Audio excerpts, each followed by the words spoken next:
Niki kula seneng sangat, kula mun cocokan kalian Habib Taufik badhe guyon niki kan jenengan mboten usah tegang tenang mawon.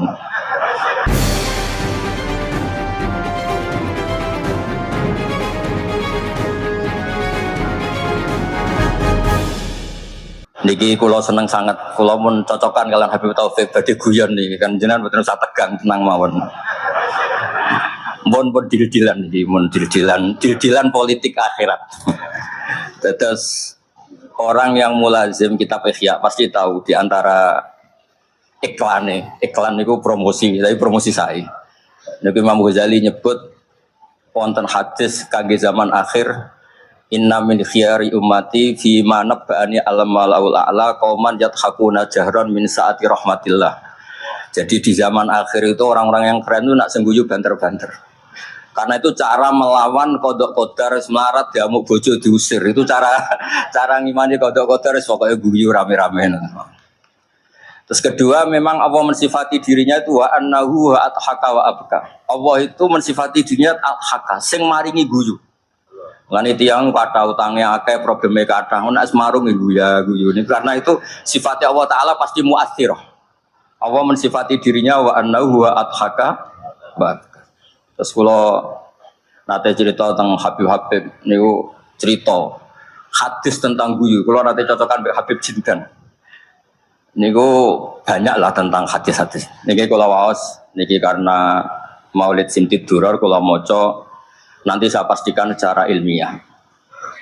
Di antara khas beliau ketika sholawatnya nantikan sholatan yaktasilu biha ruhul musolli alaihi. Jadi di mana-mana sholawat itu bukti bahwa roh kita itu tersambung dengan ruh Rasulullah Shallallahu Alaihi Wasallam. Dawai Sayyid Muhammad ketika ngendikan bagaimana biruhil ambiya. Bahkan Imam Malik itu memakrohkan orang bilang zurtu qabran Nabi, enggak suka. Harus bilang zurtun Nabiya Shallallahu Alaihi Wasallam. Li'annan Nabiya hayyun, karena Nabi itu hidup. Kata Sayyid Muhammad, Allah ngendikan wala taqulu lima yuqtalu fi sabilillahi amwat. Amatu syuhada umum. Orang kebanyakan saja enggak boleh disifati amwat, padahal ini syuhada kebanyakan. Apalagi Rasulullah sallallahu alaihi wasallam la yuqalu lahu mayyit. Karena amatu syuhada saja wala taqulu lima yuqtalu fi sabilillahi amwat. Hada Rasulullah. Lah nanti terus ada perdebatan ulama itu di sisi analisis. Itu ulama pasti debat. Meskipun sawangannya rukun kita tetap debat. Kalau Habib Ahmad secara level dia debat, tapi kalau kalah senior, kalah sekabiannya. Begini, Abdullah bin Mas'ud itu suka menstatuskan Nabi itu nyon sewu mata maktulan, tufiya maktulan. Karena dengan demikian Nabi itu nala darasata syuhada. Karena Nabi biar berstatus syahid. Secara lahir juga benar. Karena secara lahir Nabi itu samathu imro'atun Yahudiyah. Ketika perang Khaybar Nabi sempat diracun oleh imro'atun Miskam bin Salam. Jika ketika setahun beliau mau wafat ngendikan makanan yang saya makan ketika Khaybar efeknya sampai sekarang. Dan sekarang saatnya usus saya putus. Al-ana awanun kita abari. Tapi banyak ulama yang enggak sependapat. Karena Nabi itu maksum. Enggak boleh seorang Nabi itu tufinya karena dimaktul, dibunuh orang kafir. Ya monggo lah, tetap semuanya ini niatnya takdim. Yang satu senang mensifati dengan status maksum, Nabi tidak boleh maktul. Yang satu enggak apa-apa biar berstatus apa? Syahid atau berstatus syuhada. Jadi analisis seperti itu ya enggak apa-apa. Karena ya asal ulama ya yang ngendikan tidak liberal, tidak orang yang tidak banyak baca. Makanya kata Abdul Mas'ud, saya disuruh sumpah 9 kali sampai sekian kali bahwa Nabi itu adalah maktulan. Saya lebih suka daripada ngomentari Nabi itu kabudut apa normal, karena beliau ingin menstatuskan Nabi itu apa nala darajat syuhada. Tentu selain darajat Nabi. Nah, sholawat ini pentingnya diroyah. Enggak ada umat sebaik umat Rasulullah Shallallahu Alaihi Wasallam. Karena begini, ini pentingnya diroyah. Ya saya ini tetap ngaji seperti biasa tanpa mengurangi hormat teng Habib Taufik, baik Idris Abdul Ahmad. Karena kalau saya terus khusyuk hati-hati namanya saya tidak jujur. Biasanya orang ngono kok ngono gitu kan ya. Karena aneh. Sesuai kontrak lah, sesuai kontrak. Niki Mbah kula beda terus Mbah Hamid itu sepupunya Mbah saya. Jadi Mbah saya punya Mbah kandung namanya Fatimah binti Idris bin Umar. Kecilnya namanya Abdul Khalik, kalau Mbah Hamid namanya Abdul Mukti. Hamid bin Abdul bin Umar, kalau bahasa Fatimah binti Idrus bin Umar. Jadi ini semua sama-sama dzurriyyah Mbah Umar. Berhubung tua kula niki Mas niki wonten Mas Aziz, Mas Uwais, Mas Aman niki. Nak ngaji kalian kula teh kula hormat kala tua. Saya teruskan. Analisis itu penting karena kekuatan diroyah itu menjadikan orang dengan Islam itu kok nyaman. Nyaman tuh begini, misalnya begini, surga itu bifadlillah. Orang yang khusyuk mulai kecil sampai tua gak pernah maksiat kan rugi. Tak rewangi khusyuk jebule surga bifadlillah. Terus kayak, wah enak sing nakal-nakal kok surga bifadlillah. Tapi ketika kita diroyah, ada riwayat orang yang cerita orang dulu itu ibadah khamsami atiyam sampai 500 tahun cerita dulu orang umur yang panjang-panjang. Terus sama Allah disuruh, silakan Anda masuk surga. Karena apa? Ya karena fadlku kata Allah. Kata dia enggak Gusti, saya enggak pernah maksiat saat taat terus ini. Terus Allah ngendikan, ya sudah kamu di surga 500 tahun. Loh katanya surga selamanya. Ibadah kamu kan hanya 500 tahun. Kan ini sesuai. Yang abadi itu fadl saya, rahmat saya. Ibadah kamu kan terbatas, maka surganya juga harus terbatas. Oh terus lagi ya fadl ya Allah gitu. Jadi itu pentingnya diroyah. Diroyah itu analisis yang terus nyaman. Nah, Nabi itu sering disifati ulama, ini nanti saya ngaji Ihya. Sifat Nabi paling asik, paling benar, paling abadi itu sifat yang basyariah. Karena apa? Ini menjaga Islam sampai ila yaumil ya. Misalnya begini. Allah pernah menyebut nabinya itu begini, wa ma arsalna qablaka minal mursalin. Itu terusannya illa innahum la yaquluna ta'ama wa yamshuna fil aswaq. Lu kiai saja kalau disifati begitu tersinggung. Misalnya kiai sering tahajud, sering dalil disifati oh Pak Yai itu makan. Layak kulunat to'am wayam suna bil asfal. Tapi sifat ini pada Rasulullah SAW itu penting sekali. Karena beliau jadi nabi setelah Isa yang saking khusyuknya itu dipertuhankan. Nabi Isa itu saking khusyuknya itu nggak pernah konflik. Sampai kalau ada nyun sewu kalbun atau hinjuran lewat terus digurak sama santrinya, jangan. Atorek benana beda mustarak. Wah, saking baiknya orang. Karena saking baiknya itu malah dinaikkan ila darujatir rububiyah. Dan itu yang paling tidak diinginkan oleh Rasulullah sallallahu alaihi wasallam. Jika konstitusi kita di Sunnah wal Jamaah mensifati Nabi itu sidik, amanat, tablighatuna harus ditambahi al-a'rad al-basyari. Tapi sifat ini luar biasa. Allah suka sekali. Karena dengan barokahnya hadis sifat orang tidak akan salah paham menstatuskan Nabi sebagai Tuhan. Nah, tapi ketika kita ngomong Nabi tidak Tuhan itu masih kurang madeh. Madehnya ya sholawat itu.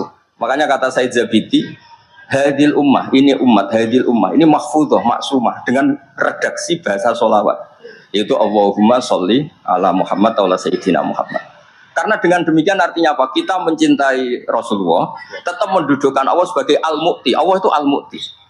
Wan nabi wa in jalla qadru muhtajun ila rahmatih. Nabi apapun tingginya derajatnya tetap muhtajun ila rahmatih.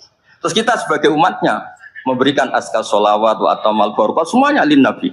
Tapi kita tetap minta pemberinya itu Allah. Allahumma sholli berarti Allah wal mu'ti wan nabi wal qabil. Sehingga enggak akan ada umat ini menstatuskan nabinya sebagai apa? Tuhan. Makanya Said Muhammad sering ngutip dawe Sohibul Burdah, dakmat da'adun nasara fi nabi ini wahkum bima syi'ta madhan fihi wa fansub ila dhatihi ma syi'ta min syarafi wansub ila qatrihi ma syi'ta min idhami fa inna fadla rasulillahi laysa lahu haddun fayuriba anhu natikun bifami. Tapi uluhiyahnya selesai, enggak mungkin ada iddiaur uluhiyah. Karena Nabi ya makan, ya minum. Dalam banyak cerita ya juga dimarahi istrinya sampai 1 bulan nggak berani. Ya alhamdulillah umatnya do niru semua. Niru jamuk bojo rawani mulai barang itu nggak ada ceritanya. Terus Sayyidina Ali juga sama yang masjid. Sing cerita ke NU ya Sayyidina Ali jamuk Sayyidah Fatimah terus turun ngisor beduk. Pada zaman dulu nggak ada beduk. Cerita NU terus tidur di bawah beduk. Woi beduk zaman itu. Barang sing cerita merbot tidur sama mik. Padahal dulu nggak ada mik. Tapi apapun itu terus konflik-konflik itu biasa. Ya makanya saya suka ini mukadimah sebelum saya baca Ihya. Ada ulama yang populer sekali namanya Imam Wahidi, punya syarah, punya Quran, punya tafsir namanya Al-Basit. Di kitab saya kalau nggak salah sampai 25 jilid. Secara Mas Aziz Sinau serako berniai. Makanya saya ini termasuk kiai yang nggak boleh diundang, kecuali Mbak Idris aja makso. Menang undang saya mesti, iki sing ngundang Mbah Hamid, ora aku. Ada terornya, harus ada terornya. Nah, bahasa itu kan sepupu, jadi ya biye. Ya rawani. Tapi suatu saat mungkin era ini gini opo enteng. Mohon aman, apa? Aman. Jadi diroya, saya ulang lagi, nopo diroya atau ikhya atau apa? Itu konstitusi. Saya ulang lagi ya.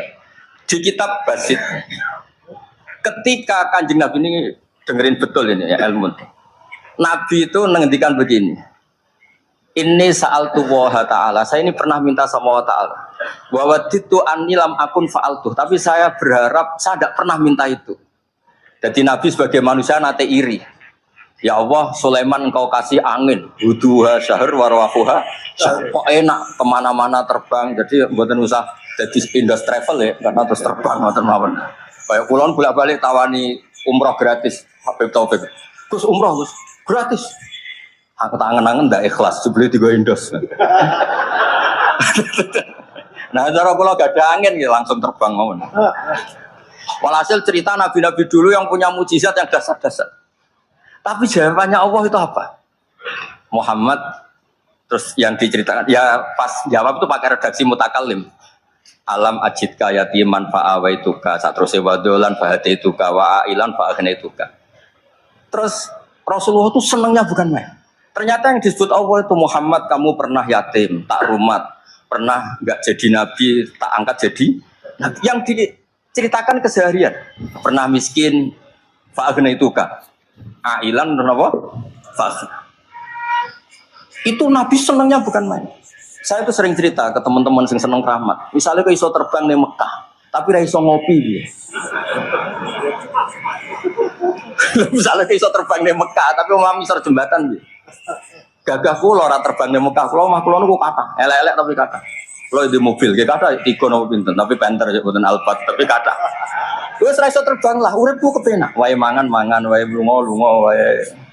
Ya sudah, ngaji. Artinya ternyata nikmat yang disebutkan Allah di Nabi kita itu keseharian. Alam yajidka yatiman fa'awa, yang yatim-yatim di rumah pakde paliknya. Seterusnya sampai ailan fa'abna terus. Terus kepenak karena agama ini sesuai dengan keseharian kita. Dan Allah ketika mensifati dirinya lihadatin alladzi at'amahu min ju' wa amanahum min khauf. Sudah lah pokoknya ngaji mangan rapati pahamlah sementing mangan. Sudah alladzi at'amahu min ju'. Allah mensifati dirinya itu sederhana al-mut'im yang ngasih makan wa amanahum min khauf. Di Indonesia baik-baik saja, aman-aman saja. Kita ngaji agak ditangkap, kita gini-gini ya sudah baik-baik saja. Dan itu yang paling disenangi Rasulullah SAW. Nabi ketika ditanya ayul Islam khairan ya Rasulullah itamu tu'am jangan Islam itu mangan-mangan ya Islam. Coba andekan kita bisa terbang ke Mekah setiap saat. Dulu waya mangan ra duwe, sumpek. Atau ora iso terbang tapi makan apa? Lancar. Dan itu luar biasa Nabi ketika. Kulo nu cocok. Ya selain ra iso terbang maksudnya. Tapi ini penting kalau aturakan supaya agama ini menjadi gampang. Sebab itu Hadaddin, saya sering cerita kemana-mana. Ketika Hadaddin cerita peradaban, saya sering cerita di banyak dosen itu sampai nangis saya cerita. Coba agama ini mensyaratkan iddah. Iddah itu kalau ada perempuan diceraikan suaminya atau tinggal mati, itu kan potensi ya. Ini misalnya Jumat mak. Kalau dalam kitab fikih kan tolak yang sunni itu fiturin lam yujami hafi. Ketika suci dan suaminya tidak jima. Misalnya kamu nikahi janda, malamnya dijima suaminya, paginya bentrok terus cerai. Terus kamu nikahi nggak ada iddah, terus punya anak ya nggak mirip kamu sama sekali karena produk awal. Konsolat wang elera karuan, nak mangan wanyil, buling elera karuan. Ngundang kue apa? Kayak apa? Tapi barokahnya iddah itu selesai karena orang yang boleh dinikah harus baroatur rahmi. Berarti Islam ini mensyafaati sekian orang karena tidak terjadi ikhtilatul ansab. Kayak apa baiknya Islam? Diatur. Tabani juga sama. Saya pernah ditanya seorang dosen, Gus kenapa Islam mengharamkan anak angkat? Yang diharamkan itu intisabnya, bukan anak angkatnya. Kalau kamu sayang monggo. Tapi kalau anak angkatnya sampai lupa nasabnya, kemudian nanti ketemu saudaranya nikah, itu bahaya. Terus nanti sama saudara angkatnya megang-megang, dikira gak batalkan wudhu, padahal ajnabi. Itu yang gak diinginkan Kanjeng Nabi. Belum keangkuhan. Ya misalnya wonten tiyang tipe anak ketua gaya, anak angkatnya Gus terus lali keluargane, lala bapaknya jenis Parmen terus muni anakku ayo repot. Itu kan mendidik keangkuhan. Mendidik apa? Sehingga Islam ibtalut tabanni. Dulu pernah ada periode orang nyebut Zaid bin Muhammad. Terus Allah membatalkan ud'uhum li abaihim wa aqsatu indallah. Akhirnya disebut Zaid bin Haris. Tapi sayangnya Nabi tetap sampai jenis Sayyidah Aisyah mangkelnya bukan main karena pernah Zaid ini akhirnya punya anak namanya Usama. Ini nak jajar Sayyid Hasan, ini kayak gula kopi, sutok wireng, sutok putih guan. Ini nak meler umbelan, kan di Nabi kadang ngendikan, ini lo apa sisi corong Jawa kan ngersi. Sayyidah Aisyah gak gelem, mau beli cairan kan gak enak. Jebule malah sing nyisi kan di Nabi. Wih mulyane Usama sing nyisi malah. Artinya sayangnya tetap tabaninya dibatalkan tapi sayangnya tetap. Kayak apa Rasulullah SAW. Jadi kalau minta, dan itu di tafsir Basit itu yang saya paling suka ketika orang kafir bilang lan nu'mina laka hatta tafsira lana minal ardi yambu'a takuna laka jannatu min nakhil wa inabin fatufajjiral anharu khilalaha tafsira autus kita sama. Itu orang kafir mintanya kan aneh-aneh. Muhammad saya mau iman asal kamu menjadi orang kaya raya. Kemudian kamu tidak akan membebani kita. Atau Mekah ini menjadi sungai yang menjadi subur semua. Itu yang paling kurang ajar bilang gini, autar qafis sama. Walan nu'mina liruqiyika hatta tunazzila alina kitaban nakro. Lebih parah lagi ngomong gini, mereka, auta tiya billahi wal malaikati qabila. Gini loh Muhammad, Allah turun dari langit terus gandeng kamu sama Jibril, terus tangan kamu diangkat dimaklumatkan. Ini loh Nabi akhir zaman. Itu di semua riwayat ahli tafsir mengatakan kenapa Allah tidak nuruti itu, karena ketika konsep Quran itu rasional sesuai fitrah salimah, orang yang menolak itu angkuh meskipun minta mukjizat itu yang menolak itu angkuh. Sebab itu kalau suwon Quran itu ya yang keseharian kita secara sosial ya alladzina yunfikuna fis-sarra wa dharra. Kalau sering cerita kalau kamu merantau ke Jakarta nemui teman misalnya Zaid, ketika berteman kamu sering ngasih uang. Sekarang Zaid jadi menteri atau jadi pengusaha di Jakarta. Dulu ketika berteman kamu sering ngasih uang Zaid. Ketika tersinggung wal kadhiminal itu. Ketika Zaid salah wal afina. Kamu ketemu di Jakarta pede. Coba ketika Zaid miskin, bu jotos-jotosan, bu mel-melan. Sekarang jadi pejabat, ditangkap sampai karena dendam. Makanya Ibnu Khaldun ngendikan, hadatin agama ini itu diatur secara sosial. Hatta Rasulullah SAW man uyyida bil kauni kullih lausha, orang yang bisa menggunakan sarana mukjizat apapun di dunia ini itu saja diatur oleh Allah. Fabima rahmatin minallahi lintalahum walau kunta fatrul lidal qalbi lan faddu min hawli.